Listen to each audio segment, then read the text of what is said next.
Rudy, I want to mention that we know some details, but many others we don't. So walk us through some of the facts so far and what we do know about the gunmen.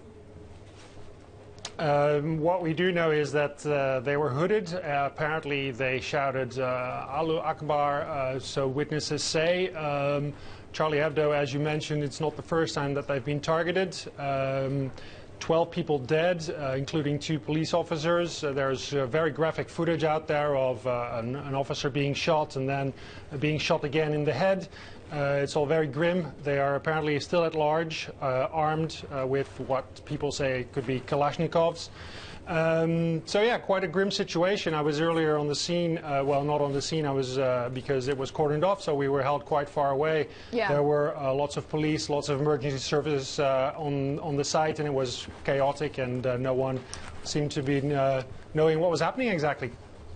Now, what about the scene on the street, though, Rudy? I mean, we hear that the Parisians are shocked, absolutely shocked by this tragedy. But describe to me exactly what is going on. Well, large parts of the area were blocked off with emergency services, with police cars cordoned off, with police barriers and officers stopping access to where Charlie Hebdo's offices are.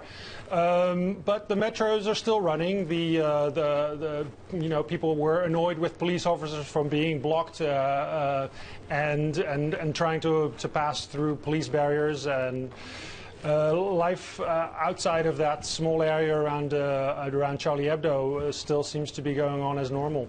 Rudy, you've been in Paris since 2004, so you have a good sense of what the culture is like there. I'm trying to understand what this magazine, Charlie Hebdo, means in France. All we know is these isolated incidents. It was firebombed for what it did in 2011, but more generally, what's its role in the French media? They make fun of politicians, they make fun of issues like religion, and they are a satirical magazine and those words really say it all. It's not something that is very widely read, but it's certainly something that is appreciated. And obviously, this is shocking for cartoonists who, some names who are very familiar to the French were killed in the attack, from what we understand. So this is shocking.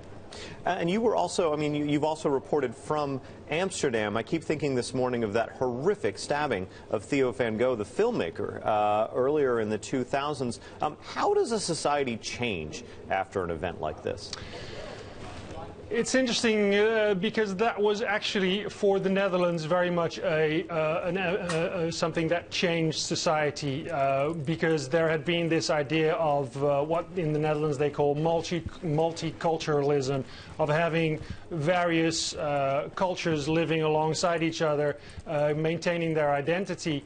There's in the Netherlands, you do not have the melting pot that might exist in the United States. Certainly not to that extent. People do maintain their culture very much, and that was certainly a turning point in that people and politicians, at least some of them, thought that that model was not working. And we've certainly seen since that time also the rise of a right-wing anti-immigration tendency, parties, political parties rising up in the Netherlands and also elsewhere in Europe.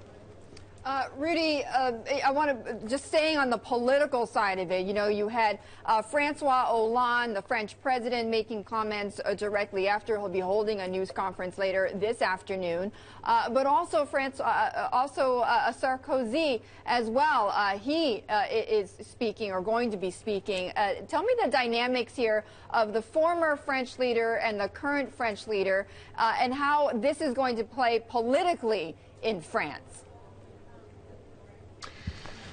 Well, obviously Francois Hollande, a president who is not liked very well, who is record low approval ratings, and we'll see how he deals with this crisis.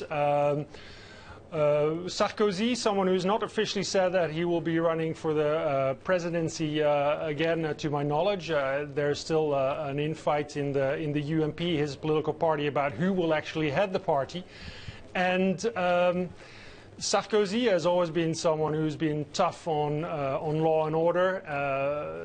At the same time, whether he will be his party's candidate is a question yet to be answered. Okay, Rudy, thank you so much for joining us. Rudy Ruitenberg, Bloomberg News reporter.